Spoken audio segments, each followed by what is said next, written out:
अस्सलाम वालेकुम नाजरीन, आप देख रहे हैं नया पाकिस्तान और मैं हूं शहजाद इकबाल। इस वक्त पूरी कौम की नजरें इस बात पर हैं कि पंजाब का निगरां वजीर आला कौन होगा।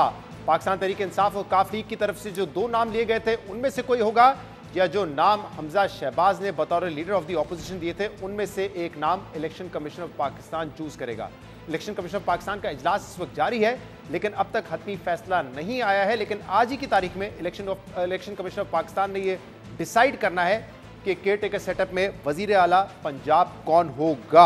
पाकिस्तान तहरीक इंसाफ और काफ लीग की तरफ से साबिक ब्यूरोक्रेट नवीद अकरम चीमा का नाम दिया गया था और इसके अलावा हाजिर सर्विस ब्यूरोक्रेट अहमद नवाज सुखैरा का नाम दिया गया था, जबकि हमजा शहबाज की तरफ से अहद चीमा और सहाफ़ी मोहसिन नकवी का नाम दिया गया था। पहले leader of the opposition Hamza Shahbaz में और वजीर आला पंजाब परवेज़ इलाही में इत्तफाक ना हो सका। मामला फिर पार्लिमानी कमेटी के पास गया, जब वहां पर भी इत्तफाक नहीं हो सका तो अब मामला इलेक्शन कमीशन ऑफ पाकिस्तान की तरफ गया है। जो नाम इलेक्शन कमीशन ऑफ पाकिस्तान तजवीज़ करेगा वही निगरां वजीर आला होंगे। लेकिन पहले परवेज़ इलाही ये कह चुके थे कि इलेक्शन कमीशन ऑफ पाकिस्तान ने अगर कोई नाम दिया तो हम उसको एक्सेप्ट नहीं करेंगे, कबूल नहीं करेंगे। और कल साबिक वजीर आजम इमरान खान ने भी ये कहा है कि हमने जो नाम दिए गए वो क्रेडिबल थे। जो नाम अपोजिशन ने दिए पंजाब में वो एक जरदारी साहब के फ्रंटमैन थे, एक वो नवाज शरीफ के फ्रंटमैन हैं और वो करप्ट हैं, हमारी हुकूमत गिराने में मुलविस हैं। इन नामों पर जब 2 रोज़ पहले हमने PMLN के सीनियर रहनुमा एहसन इकबाल साहब से बात की थी कि इमरान खान कहते हैं कि हमने क्रेडिबल नाम दिए हैं और जो आपने नाम दिए हैं वो मुतनाज़ा हैं, तो इस हवाले से एहसन इकबाल साहब का कहना था कि जो पाकिस्तान तहरीक इंसाफ ने नाम दिए हैं टेक्निकली वो निगरां वज़ीर आला नहीं बन सकते। हमने जो एक नाम दिया है वो पॉसिबल है कि नाम जो है वो सामने आ जाए, यानी कि वो इशारा दे रहे थे कि मोहसिन नकवी जो है वो निगरां वज़ीर आला बन जाएंगे। इसके अलावा भी दीगर रहनुमा ये कह चुके हैं, सियासी रहनुमा ये कह चुके हैं कि मोहसिन नकवी ही निगरां वज़ीर आला होंगे। जब इलेक्शन कमीशन ऑफ पाकिस्तान नाम निकालेगा तो उन्हीं का नाम होगा।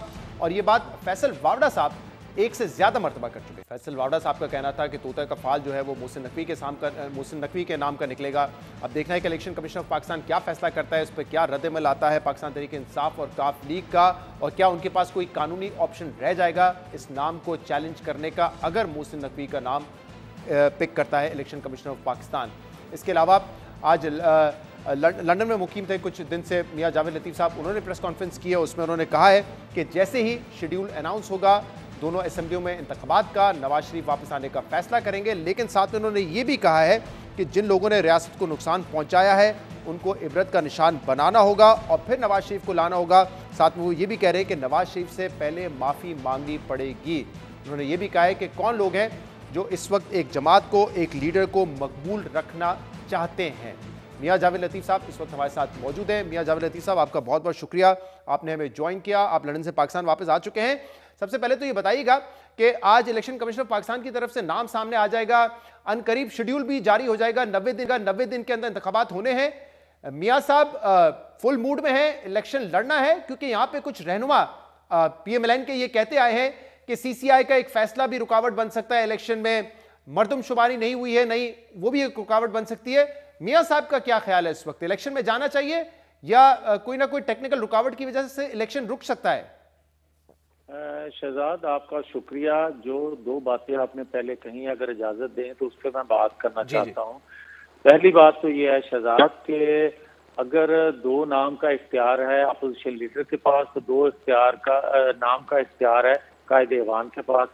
अब उस पर उंगलियां उठाना, ये कहना कि वो होगा तो मैं नहीं मानूंगा, ये मेरा रवश तर्क करनी चाहिए, जो कि इमरान खान साहब के लिए शायद बहुत मुश्किल है।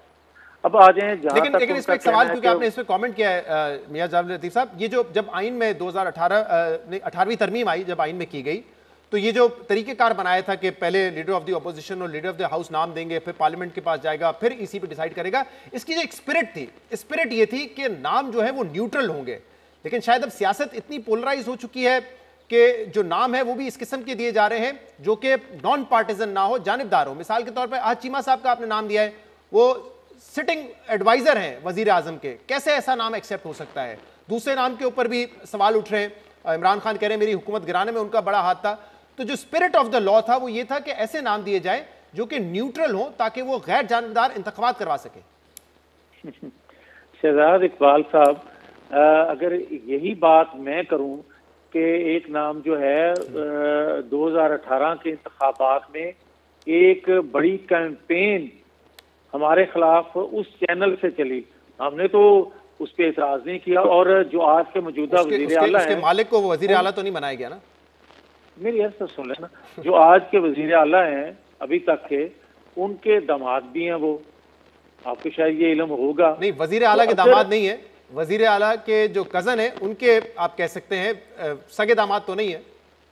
नहीं, ये तो देखिए हमारी जो रवायत है ना शहजाद इकबाल, वो ये है कि हम तो एक गांव के मोहल्ले का कोई दामाद हो तो हम उसी नजर से, उसी अपना उसको इज्जत से, लेकिन यहाँ तो इख्तलाफ हो चुका है ना, चौधरी शुजात में, चौधरी परवेज इलाही में इख्तलाफ हो चुका है। चौधरी परवेज इलाही इमरान खान के साथ हैं, चौधरी शुजात साहब आपके साथ हैं, तो जिनके दामाद हैं उनका नाम आप दे रहे हैं ना।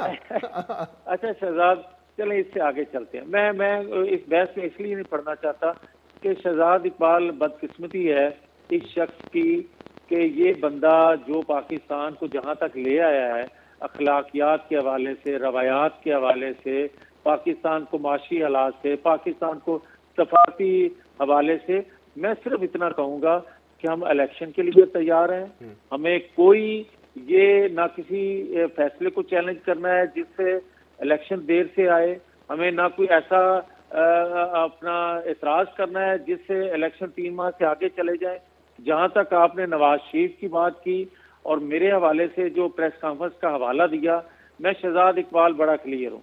नवाज शरीफ ने 3 दफा इस रियासत के लिए, कौम के लिए कुर्बानी ये दी कि उसने तमाम जुल्म जबर अपने पे सह के आगे बढ़ो, उसके लिए एक हमेशा नारा लगाया और पाकिस्तान के लिए लगाया। बात यह है कि क्या नवाज शरीफ की कुर्बानियों से पाकिस्तान संभल गया? क्या उससे किसी ने सीखा? नहीं। आप ये देखें कि उसकी कुर्बानियां रायगा जा रही हैं, मगर लोगों की जिद, अना, हड़दर्मी, ख्वाहिश पूरी होने का नाम नहीं ले रही। आप मुझे ये बताएं कि आज मैं दूर की बात नहीं करता, 93 की, 99 की बात नहीं करता, मैं भाई बात कर लेता हूँ 2017 की। बदकिस्मती ये देखें कि जिस शख्स को 2011 में लॉन्च किया गया, उसके लिए फिर 3 अदारों ने मिलकर क्या कुछ नहीं किया। 2014 में किस तरह धरना हुआ और उसकी सरपरस्ती कौन कर रहा था? कौन? 2017 में जरा बताएं ना, 2017-18 में कौन था ये इमरान खान को लाने और नवाज शरीफ को निकालने के पीछे? मैं अर्ज कर देता हूँ, मुझे तो कोई, मैं तो हमेशा कहता रहा हूँ। आप मुझे ये बताएं कि उस वक्त का जो चीफ एग्जीक्यूटिव था, sorry chief of army staff थे, उनकी ख्वाहिश थी एक्सटेंशन की, और फिर 2014 के धरने में वो सरपरस्ती करते रहे। और ये भी एक हकीकत है कि हमारे कुछ लोगों ने सहूलतकारी का रोल भी अदा किया। और फिर ये क्या हकीकत नहीं है? उस वक्त आर्मी चीफ तो राहिल शरीफ थे 2014 के धरने में, और उस वक्त राहिल शरीफ साहब का तो नाम नहीं आया था धरने के पीछे, बल्कि उस वक्त वजीर आजम नवाज शरीफ ने राहिल शरीफ साहब को बताया था कि आपके कौन कौन लोग जो हैं वो इस धरने के पीछे हैं मुबैना तौर पर। मेरी अर्ज सुन लें शहजाद इकबाल, ये 2011 में जब लॉन्च किए गए शख्स 4 साबक जो ISI के सरबराह रहे हैं, उन्होंने 2022 तक, 23 नवंबर 2022 तक न सिर्फ सरपरस्ती की, बल्कि इन 7-8 माह में भी जो आपका हुकूमत का दौर है, जो हमें कहा जाता है कि आपने 7-8 माह की कारकर्दगी इतना पीछे नहीं जाते। देखिए 2020-21 तक तो हमने सुना, गुजरावाला के जलसे में नवाज शरीफ साहब ने आके नाम भी लिए कि कौन कौन लोग थे जिनकी वजह से उनकी हुकूमत मुश्किल में आई, वो जेल में गए, इमरान खान आए, ये उन्होंने नाम लिए। लेकिन अब मसला ये है कि इमरान खान उस बयानिए को लेके चल रहे हैं कि जिनके ऊपर आप पहले इल्जाम लगाते थे, आपका जो एंटी एस्टैब्लिशमेंट बयानिया था, इमरान खान कहते हैं कि बाद में आपने उनके साथ मिलकर इमरान खान की हुकूमत को गिराया है, यानी कि वो भी साबिक आर्मी चीफ पे तनकीद कर रहे हैं और आप भी साबिक आर्मी चीफ पे तनकीद करते रहे। लेकिन फिर बीच में 1 साल का पॉज आ गया जिसमें वो इमरान खान की हुकूमत गिरा रहे थे इमरान खान के मुताबिक, और आपको सपोर्ट कर रहे थे। अब मुझे आप थोड़ा मौका शहजाद इकबाल देंगे? अगर इजाजत दें तो मैं बात मुकम्मल कर लूं। शहजाद, पहली बात तो ये है कि हमारा अदारों से कोई मसल्ला जद्दोजहद नहीं थी, कोई मसल्ला लड़ाई नहीं थी। हमारा एक मौक़िफ़ था कि आइन कानून में रहते हुए अदारों में बैठे लोग अगर काम करेंगे तो पाकिस्तान तरक्की कर सकेगा, पाकिस्तान आगे बढ़ सकेगा। और जब उन लोगों ने आइन कानून से बाला फैसले करने शुरू किए तो हमने नाम लेने भी शुरू किए। और जब उन्होंने कहा कि हम ए पॉलिटिकल हैं तो हमने उसको खुशामदीद कहा। क्यों कहा? कि जो मैं कह चुका हूं कि हमारी कोई मुसल्लह जंग नहीं थी। सही है। पाकिस्तानी कौम ने सुख का सांस लिया कि अगर 70 साल बाद अगर अदारे में अगर वो ए पॉलिटिकल हो गए, आपने उनके किरदार को एक्सेप्ट कर लिया, लेकिन अब आप मुझे बताएं ना, पॉलिटिकल हो गए हैं जी, तो हमें खुशी हुई कि ये ए पॉलिटिकल हो गए। अब तो वो ए पॉलिटिकल हो गए, देखें जावेद साहब, अब तो वो ए पॉलिटिकल होके रिटायर हो गए ना, तो अब वो ए पॉलिटिकल हो गए आपके मुताबिक, और वो फिर रिटायर भी हो गए, तो अब उनका नाम क्यों फिर आप वापस लेकर आएंगे? और उसी की बुनियाद पर सुना आप लोग कैंपेन भी चलाएंगे? नहीं शहजाद, कैंपेन तो देखें, जो ये कह रहे हैं ना कि बयानिया नया बन गया, उस बयानिए पे कैंपेन करेंगे, बिल्कुल गलत है। अच्छा। हम ये कह रहे हैं कि हमें पहले भी इतराक था, आज भी खामोशी सिर्फ इस वजह से इख्तियार की थी कि अगर हमारी खामोशी से पाकिस्तान की भलाई हो जाए, रियासी अदारों पर लोगों का एतमाद बहाल हो जाए, जो रियासी अदारों पर लोगों का गमो गुस्सा था 2018 के नताइज की वजह से, वो भी हमने तोपों का रुख अपनी तरफ लिया। सही जावेद साहब, लेकिन आज आपने ये भी कहा कि इमरान खान की सहूलतकारी हो रही है, इस शख्स को आज भी मकबूल रखने की क्यों जरूरत पेश आ रही है? ये कौन अपनी सहूलतकारी कर रहा है? किसकी तरफ इशारा है आपका कि जो उनको मकबूल देखना चाहते हैं? मैं फिर आपसे गुजारिश करूंगा, मुझे मौका दें जवाब का। मैं आपसे ये कह रहा हूं कि 23 नवंबर 2022 जो था, उससे पहले हमारी हुकूमत बन चुकी थी, 6-7 माह हो चुके थे, और उसमें सहूलतकारी क्या फैज़े आम, क्या बाजवा साहब, ये सारे के सारे वो रोल अदा नहीं कर रहे थे। जो इकरार किया परवेज अलाई साहब ने, इकरार किया इमरान खान साहब ने, दीगर इनके लोगों ने भी इकरार किया कि ये सहूलतकारी मौजूद है। अब एक मैं बात और करना चाहता हूं, आपने आज का जिक्र किया, ये बता दें, आज भी हो रही है सहूलतकारी? हाँ, अब आ जाए, जो आज आप सहूलतकारी की बात कर रहे हैं, मुझे ये कोई बता दे कि जस्टिस शौकत सिद्दीकी साहब ने जो कहा था कि 3 अदारों ने मिल के इस बुत को तराशा, तो क्या ये नूरा कुश्ती नहीं थी 7-8 माह से कि जो बंदा जीरो हो गया था पब्लिक में, और हमने पाकिस्तान के लिए अपने कंधे पेश किए, मगर उसके दौरान जो नूरा कुश्ती होती रही। नहीं, लेकिन आप फिर नवंबर से पहले जा रहे हैं। मैं इसलिए पूछ रहा हूं आपसे, इमरान खान ने कल भी इंटरव्यू में कहा है कि जो मौजूदा एस्टैब्लिशमेंट है उसका रवैया हमारे जो खिलाफ था वो तब्दील नहीं हुआ है। फवाद साहब कहते हैं 50% तक तब्दील हो चुका है, लेकिन आप कह रहे हैं कि आज भी सहूलतकारी हो रही है। तो इमरान खान तो कह रहे हैं कोई सहूलतकारी नहीं हो रही, हमारे तो उल्टा खिलाफ है, हम तो wrong side of the establishment है। आज कौन सहूलतकारी कर रहा है? कौन मकबूल देखना चाह रहा है इमरान खान को? शहजाद देखें, अगर जो मैं बात कह रहा हूँ गलत हो तो मैं कसूरवार भी हूँ और सजा भुगतने के लिए भी तैयार हूँ। मैं ये कह रहा हूं कि अगर इमरान खान के पेंडिंग केस जो हैं उनके फैसले ना आ सकें, अगर इमरान खान को एक दिन में 3.5, 4 घंटे इलेक्ट्रॉनिक मीडिया पर उसी तरह कवरेज का मौका दिया जाए, जबकि मुझे सजा दे के कहा जाए कि इनको ब्लैक आउट किया जाए, इनका नाम तक नहीं आना चाहिए, तो क्या इमरान खान सजा याफ्ता नहीं है? क्या इलेक्शन कमीशन ने उसको सजा नहीं दी? तो फिर उसको 3.5, 4 घंटे जो दिखाया जा रहा है। और मैं एक और बात करना चाहता हूं, इस वक्त तो जो आप बात कर रहे हैं कि उस वक्त तो आप कह रहे हैं कि उस वक्त एस्टैब्लिशमेंट आपके खिलाफ थी, ये पॉलिटिकल नहीं थी, तो इसलिए ये सब कुछ हो रहा था ना। तो अब भी आप ये चाहते हैं कि जो एस्टैब्लिशमेंट ने रोल आपके खिलाफ प्ले किया, अब ये एस्टैब्लिशमेंट इमरान खान के खिलाफ वही रोल प्ले करे? मैं ना तवक्को रखता हूं ना ख्वाहिश करता हूं, मगर मैं ये जरूर ख्वाहिश करता हूं कि खुदा के लिए एक पॉलिटिकल एक अदारा अगर है या होने का ऐलान करता है, उसका अमल नजर आ रहा है या आना चाहिए, तो बाकी 2 अदारों को भी एक पॉलिटिकल होना चाहिए। अदलिया की तरफ इशारा है आपका? नजर आना चाहिए। मुझे ये बताएं ना, अदलिया की तरफ इशारा है, आप कह रहे हैं अदलिया को एक पॉलिटिकल हो जाना चाहिए भाई और डिस्क्वालीफाई कर देना चाहिए, सजा दे देनी चाहिए। पाकिस्तान के तमाम अदारोों से यही तवक्को रखता हूं। वजह आप सुन लें कि क्या साकिब निसार का रोल सबके सामने नहीं आ चुका? क्या आसफ सईद खोसा का रोल पूरी पाकिस्तानी कौम के सामने नहीं आ चुका?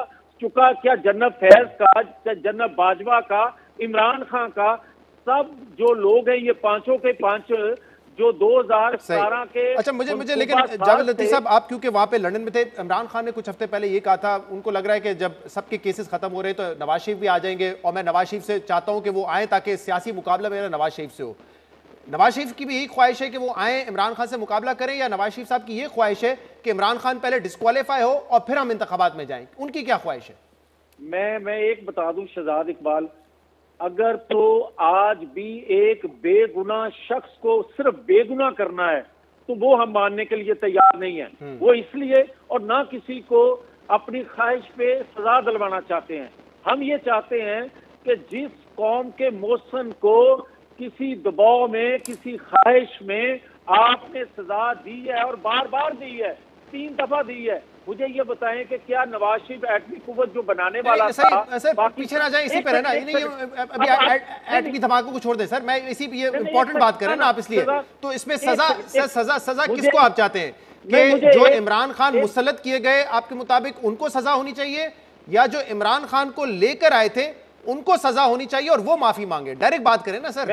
मैं बिल्कुल क्लियर हूं। मैं समझता हूं कि न्यूक्लियर पावर बनाने वाले नवाज शरीफ को क्यों सजा दी गई। मैं समझता हूं कि 2017 में नवाज शरीफ ने पाकिस्तान को सी पैक का तोहफा दिया। सर सजा किसको देने की ख्वाहिशमंद है? सजा किसको देनी चाहिए? एक सेकंड, सजा किसको देने का मुतालबा कर रहे हैं? जरा सुन ले जरा सर, वक्त खत्म हो जरा। जिन्होंने सादक और अमीन, क्या एजेंसियों को पता नहीं था, क्या बाजवा को पता नहीं था कि ये जो है इमरान खान, जिसके बारे में आज इमरान खान कहता है कि बाजवा मुझे कहते थे ये प्ले बॉय है, क्या 2017 में इनको पता नहीं था जब सादक और अमीन इसको करार दिया जा रहा था, दिलवाया जा रहा था कि ये प्ले बॉय है? सही समझ गए आप किसको सजा दिलवाना चाह रहे हो, माफी का मुतालबा किससे कर रहे हैं। एक आखिरी सवाल, देखिए तमाम बातें जो आपने की उसमें कुछ बातों में यकीनन दुरुस्त है वो बातें, लेकिन देखिए जब आप ये कहते हैं कि मकबूलियत उनकी बढ़ रही है तो देखिए इसमें आप लोगों का भी कसूर है ना। अब मरियम नवाज साहिबा कुछ 4 महीने बाद लंदन से वापस आ रही हैं, नवाज शरीफ आ नहीं रहे, आप लोग बाय इलेक्शन हार रहे हैं, पंजाब असेंबली आपके हाथ से निकल गई, असेंबली तहलील होने से आप रोक नहीं सके, नवाज शरीफ लेकिन लंदन में रहे, हमजा शहबाज लंदन में रहे, मरियम नवाज लंदन में रही, तो कहीं इंट्रोस्पेक्ट भी तो करें ना कि अगर यहाँ मैदान खुला छोड़ेंगे, इमरान खान रोज तकरीर करेंगे, मीडिया दिखाएगा, किसको रोका है कि वो नवाज शरीफ साहब इंटरव्यू ना दे, मरियम नवाज साहब इंटरव्यू ना दे? किसने रोका है? किसी ने नहीं रोका। जब वो खुद ये चॉइस लेंगे कि मैं लंदन में बैठूंगा, मैं इंटरव्यू नहीं दूंगा, मैं आवाम से बात नहीं करूंगा, तो फिर वो गैप तो पैदा होगा ना। आपके पास वक्त कम है, मैं सिर्फ इतना कहूंगा, आपकी खिदमत में गुजारिश करने लगा हूं कि ज़िमनी इंतखाबात जो 20 हुए थे पंजाब में, पंजाब असेंबली के, उसमें भी पूरी सहूलतकारी की गई थी और ये फैज़ आम था। मैं आपको दावे से नहीं, यकीन से आपको ये बात कह रहा हूं कि हमें उस वक्त भी जो हमारे साथ हाथ किया गया, इसलिए ना बोले कि खुदा के लिए किधर जाएं, ये छोड़ ही नहीं रहे पीछा। और आज भी सही, लेकिन जवाब नहीं दिया सर, आपने जवाब नहीं दिया। अगर वो लंदन में रहेंगे, खामोश रहेंगे, तो जाहिर सी बात है सियासी खला तो पैदा होगी। आ रहे हैं नवाज शरीफ साहब कब आ रहे हैं? इलेक्शन अनाउंस होगा, शेड्यूल अनाउंस होगा, दोनों सूबों में इलेक्शन शेड्यूल का ऐलान होगा, नवाज शरीफ तो अगर वो चाहते हैं आईन और कानून के मुताबिक 90 दिन के अंदर इंतखाबात हो जाए, तो फिर शेड्यूल का क्यों वेट कर रहे हैं? वो तो होने ही 90 दिन के अंदर ना। चाहते हैं भाई, मेरी बात सुने, हम चाहते हैं एक दिन ना आगे जाए इलेक्शन, हम ये चाहते हैं कि इसकी सहूलतकारी खत्म की जाए, हम ये चाहते हैं कि दीगर 2 अदारों को जो सरपरस्ती इसको हासिल है वो भी खत्म होनी चाहिए, और कम से कम ये आइन कानून के मुताबिक बहुत शुक्रिया, बहुत शुक्रिया। इंसाफ के तकाजे पूरे। मियां जावेद लतीफ लन के रहनुमा हमारे साथ मौजूद थे, प्रोग्राम में शामिल करेंगे ब्रेक, इस पर मजीद बात करेंगे, हमारे साथ रहिए।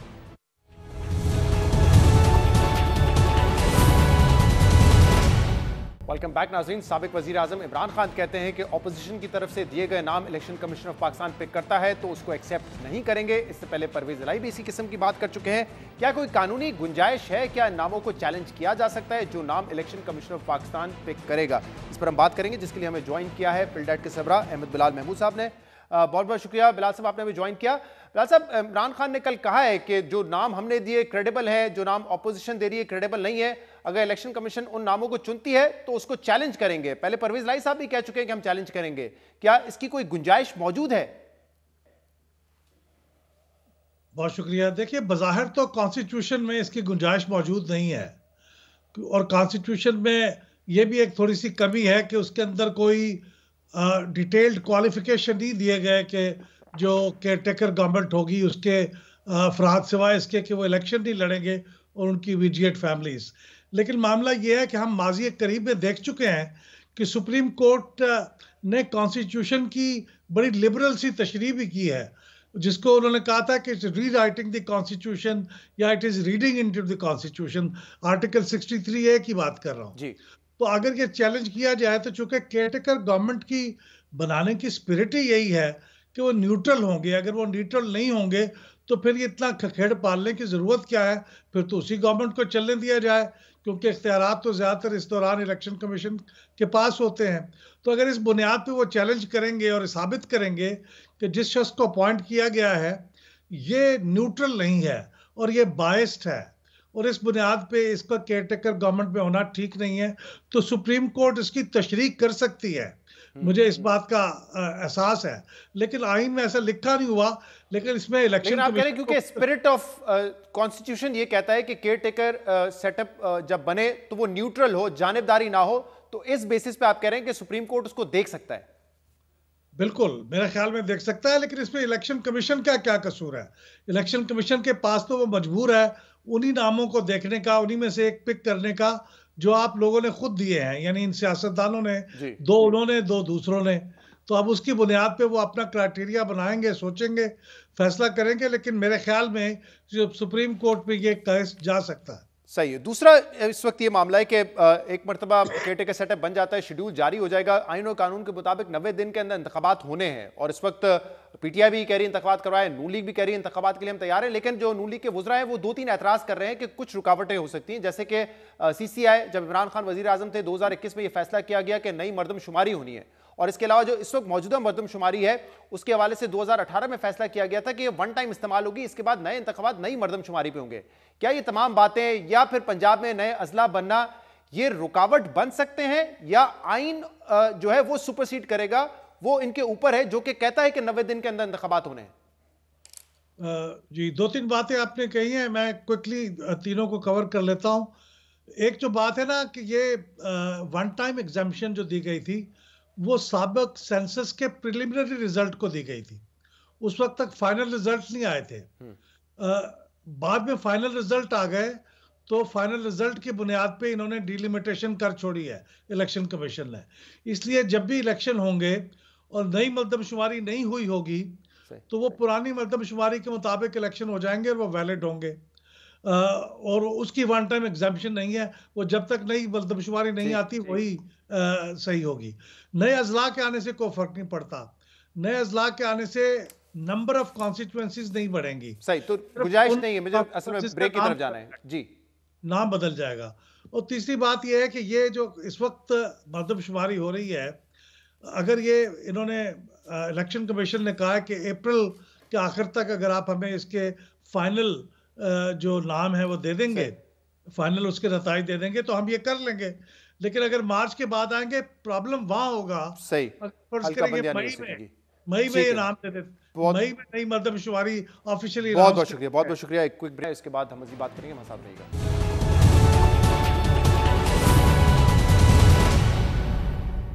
Welcome back. आज से 20 साल पहले 2002 में गुजरात में होने वाले फसादात के नतीजे में मुसलमानों की नस्लकुशी के बराह रास्त जिम्मेदार भारतीय वजीर आजम नरेंद्र मोदी हैं। मुसलमानों के खिलाफ जज्बात भड़काने और खवातीन, बच्चों समेत 1000 से ज्यादा मुसलमानों के कत्ल का बुनियादी मकसद हिंदू इलाकों से मुसलमानों का सफाया करना था, और इस पूरे साने के पीछे सियासी मफादात शामिल थे। 2002 में गुजरात के उस वक्त के वजीर आला और आज के भारतीय वजीर आजम नरेंद्र मोदी को वैसे तो कई सालों से गुजरात फसादात का बराह रास्त जिम्मेदार करार दिया जाता रहा है, मगर अब बरतानवी हुकूमत ने भी खुफिया तहकीकात के जरिए नरेंद्र मोदी को गुजरात फसादात का बराह रास्त जिम्मेदार करार दे दिया है। बरतानवी नशरियाती इदारे पर 17 जनवरी को documentary India the Modi question की पहली किस्त जारी की गई, जिसमें गुजरात फसादात पर मजीद अहम और चौंका देने वाले इंकशाफात सामने आए हैं।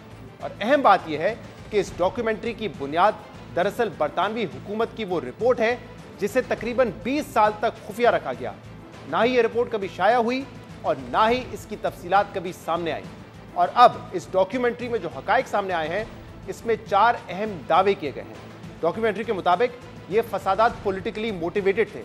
फसादात का मकसद मुसलमानों को हिंदू इलाकों से बाहर निकालना था। ये तशद्दुद की मुनज़्ज़म मुहिम थी जिसमें मुसलमानों की नस्लकुशी के तमाम सबूत मिलते हैं। और सबसे अहम यह कि इन फसादात के बराह रास्त जिम्मेदार नरेंद्र मोदी थे। भारतीय सियासत और भारत बरतानिया ताल्लुकात के हवाले से ये इंकशाफात बहुत अहम है, मगर भारत में इस पर शदीद रद्द-ए-अमल सामने आ रहा है। भारतीय हुकूमत ने मुल्क में इसकी नशर होने पर पाबंदी लगा दी है। यहां तक कि इस डॉक्यूमेंट्री से मुतालिक ट्वीट्स भी ट्विटर से हटवाई जा रही हैं, जबकि भारतीय हुकूमत ने इस डॉक्यूमेंट्री को प्रोपेगेंडा करार देते हुए कहा है कि यह डॉक्यूमेंट्री कॉलोनियल माइंडसेट जाहिर करती है। भारतीय मीडिया के मुताबिक हुकूमत ने इस डॉक्यूमेंट्री को भारतीय वज़ीर-ए-आज़म मोदी के खिलाफ बैरूनी साजिश, सियासी खेल और व्हाइट लिबरल लेफ्ट की चाल करार दिया है, जिसका मकसद 2024 के इंतखाबात से पहले मोदी के खिलाफ बहतान पर मबनी मुहिम चलाना है, ताकि मोदी मुसलसल तीसरी बार हुकूमत ना बना सके। मोदी हुकूमत और मीडिया का बड़ा हिस्सा बरतानवी हुकूमत के दावों को साजिश, सियासी चाल और कॉलोनियल माइंडसेट करार दे रहा है, मगर अहम बात यह है कि ये वो हकायक हैं जो BBC से कई साल पहले मुख्तलिफ आलमी इदारे भारत के अपने सहाफ़ी और सरकारी अफसरान समेत मुख्तलिफ हल्के पहले ही बयान कर चुके हैं। गुजरात फसादात भारत की 70 साला तारीख का वो स्याह दाग है जिसने भारतीय जमहूरियत और इसके सेकुलर होने के दावों पर कई सवालात उठाए हैं। इन फसादात के नतीजे में सरकारी आदाद-ओ-शुमार के मुताबिक 1044 अफराद मारे गए थे, जिनमें 800 के करीब मुसलमान थे और 250 हिंदू हैं, जबकि 223 अफराद लापता हुए थे। मगर जो गैर सरकारी आदाद-ओ-शुमार है उनके मुताबिक ये तादाद 2000 से भी ज्यादा है, जिसमें सिर्फ 250 ऐसी खवातीन हैं जिन्हें जिनसी ज्यादती करके जिंदा जलाया गया था। BBC डॉक्यूमेंट्री के मुताबिक गुजरात का सयाना इससे कहीं ज्यादा बड़ा और संगीन था जितना रिपोर्ट किया गया। मुसलमान खवातीन से बड़ी सतह पर सिस्टमैटिक जिनसी ज्यादतियां हुई। इस डॉक्यूमेंट्री में गुजरात फसादात के वक्त बरतानवी सेक्रेटरी खारजा जैक स्ट्रॉ ने इन फसादात पर पहली बार 20 साल बाद खामोशी तोड़ी है, जिन्होंने बताया कि बरतानिया की एक टीम ने गुजरात जाकर खुद मालूम किया कि वहां क्या हुआ था। उन्होंने एक मुकम्मल रिपोर्ट ली और रिपोर्ट में बताया गया कि फसादात का मकसद हिंदू अक्सरियती इलाकों को मुसलमान से पाक करना था और यह हुक्म नरेंद्र मोदी की तरफ से आया था। डॉक्यूमेंट्री में एक साबिक बरतानवी सिफारतकार का बयान भी शामिल किया गया है, जिनका नाम या शक्ल जाहिर नहीं की गई। उन्होंने बताया कि फसादात में कम से कम 2000 अफराद को कत्ल किया गया, जहां अक्सरियत मुसलमानों की थी। ये एक दानिस्ता कत्ले आम और सियासी कोशिश थी। डॉक्यूमेंट्री में 2002 के फसादात के फौरी बाद मोदी का बरतानवी सहाफ़ी को दिया गया इंटरव्यू भी दिखाया गया है, जिसमें मोदी से बार बार सवाल होता है कि आज़ादाना तहकीकात ये बताती हैं कि फसादात में आपका हाथ था, जिस पर मोदी सहाफ़ी को गुस्से में कहता है कि आपको हमारे दाखिली मामलात पर बात करने का कोई हक नहीं है। बरतानवी लोग हमें इंसानी हुकूक का दर्स ना दें। एक और इंटरव्यू में नरेंद्र मोदी फसादात के नतीजे में मासूम शहरियों के कत्ले आम पर अफसोस के बजाय इत्मीनान का इजहार करते नजर आते हैं। मोदी ये कहते हैं कि वो बहुत खुश हैं, पुलिस ने शानदार काम किया, जिस पर सहाफियों से सवाल करता है कि 2-3 रोज में 500 से ज्यादा शहरी कत्ल हुए, इस पर आप खुश कैसे हो सकते हैं। इस इंटरव्यू में नरेंद्र मोदी के चेहरे पर अफसोस या मलाल के बजाय कामयाबी के तासुरात हैं, जैसे उनका जो मकसद हो वो पूरा हो गया हो, जिसे देखकर बरतानवी सहाफी भी हैरानी का इजहार करती हैं। नरेंद्र मोदी अपने ऊपर लगाए गए इल्जामात की तरदीद करते हैं, मगर फसादात के कई साल बाद तक मोदी के किरदार से मुतल्लिक मुसलसल शवाहिद और गवाहियां सामने आती रही हैं। फसादात के बाद सुप्रीम कोर्ट में जो केस चला, उसमें भारतीय सुप्रीम कोर्ट ने मोदी को नेहरू करार दिया, जो उस वक्त बांसी बजा रहा था जब गुजरात में शहरियों का कत्ले आम जारी था। सुप्रीम कोर्ट ने अपने 2004 के फैसले में कहा कि नरेंद्र मोदी के गुजरात हुकूमत को मासूमों की जान बचाने के बजाय ज्यादा फिक्र कातलों को तहफ़्फ़ुज़ देने की थी। जैसे जैसे सुप्रीम कोर्ट में केस चल रहा था, नरेंद्र मोदी पर मीडिया का दबाव भी बढ़ता जा रहा था। यहां तक कि भारतीय सहाफ़ी करण थापड़ ने 2007 में नरेंद्र मोदी से फसादात पर सवाल किए तो नरेंद्र मोदी इंटरव्यू छोड़कर चले गए। 2008 में सुप्रीम कोर्ट ने गुजरात फसादात पर खसूसी इंक्वायरी कमेटी बनाई और अप्रैल 2011 में सुप्रीम कोर्ट में एक सीनियर पुलिस अफसर संजीव भट्ट ने हल्फिया बयान दिया कि नरेंद्र मोदी ने जानबूझकर मुस्लिम कुछ फसादात की इजाजत दी थी। मोदी खुद पर लगे इल्जामात को झूठा कहते हैं और आज भारतीय हुकूमत इस डॉक्यूमेंट्री को बैरूनी साजिश करार दे रही है, मगर गुजरात फसादात से मुताल्लिक ये शवाहिद कई सालों से सामने आ रहे हैं। 2002 में गुजरात के इंटेलिजेंस ब्यूरो के अफसर को बताया था कि फसादात से एक दिन पहले एक इजलास में नरेंद्र मोदी ने कहा कि गोधरा वाक़े के बाद हिंदुओं को अपना गुस्सा जाहिर करने और बदला लेने का पूरा हक है, मुसलमानों को सबक सिखाना जरूरी है। मगर संजीव भट्ट की गवाही के बाद उनको गिरफ्तार कर लिया गया और उल्टा उन पर ही कई मुख्तलिफ इल्जामात लगा दिए गए। लेकिन अदालत में भारतीय इंटेलिजेंस अफसर ने जो गवाही दी वो बहुत अहम है, क्योंकि नरेंद्र मोदी की उस वक्त की गुजरात हुकूमत और मीडिया का बड़ा हिस्सा गुजरात फसादात को गोधरा ट्रेन साने का रद्द-ए-अमल करार दे रहा था, जिसमें ट्रेन में आग लगने की वजह से 60 के करीब हिंदू ज़ायरीन मारे गए थे। मगर भारतीय तहकीकाती इदारों ने 2005 में होने वाली तहकीकात में यह वाजे किया कि ये एक साजिश नहीं बल्कि हादसा था। भारतीय मीडिया के स्टिंग ऑपरेशन से भी यह वाजे हुआ कि गोधरा वाकया कोई साजिश नहीं थी, बल्कि गुजरात की हुकूमत इसे जबरदस्ती दहशतगर्दी हमला करार देना चाहती थी ताकि गुजरात फसादात को इसका रद्द-ए-अमल करार दिया जा सके। भारतीय मीडिया प्लेटफॉर्म तहलके की स्टिंग ऑपरेशन में गुजरात के उस वक्त के एडवोकेट जनरल अरविंद पांड्या खुद ये एतराफ करते पाए गए कि हुकूमत ने जो तहकीकाती कमेटी बनाई वो सिर्फ वही फाइंडिंग्स देगी जो बीजेपी चाहती है, क्योंकि कमेटी का एक रुकन बीजेपी का आदमी है और जो दूसरा रुकन है वो सिर्फ पैसे कमाना चाहता है। गोधरा वाकये के हवाले से यह एतराफ बहुत अहम था, मगर अदालत में इस वीडियो पर सवालात उठे और बिलाखिर सुप्रीम कोर्ट ने गोधरा वाकये को सोची समझी साजिश करार दिया। जबकि दूसरी तरफ गुजरात फसादात से मुतल्लिक भारतीय अफसरान की गवाही भी किसी काम ना आ सकी और 2012 में सुप्रीम कोर्ट की जानिब से कायम खुसूसी कमेटी ने नरेंद्र मोदी और गुजरात हुकूमत को तमाम इल्जामात से बरी करार दे दिया और 184 हिंदुओं और 65 मुसलमानों को इन फसादात का जिम्मेदार ठहराते हुए सजाएं सुनाई गई। 2014 में सुप्रीम कोर्ट ने इस केस की नजरसानी अपील भी उड़ा दी और मोदी की बेगुनाही बरकरार रखी। ये वो मामला था जिसके बाद हुकूमत ने भी नरेंद्र मोदी पर अमेरिका सफर करने पर पाबंदियां लगा दी थी और अमेरिकी वजारत खारजा ने यह वजाहत की कि इन पर यह पाबंदी इसलिए लगाई जा रही है क्योंकि गुजरात में इनकी हुकूमत इंसानी हुकूक की खिलाफ वर्जियां रोकने में मुकम्मल तौर पे नाकाम नजर आई।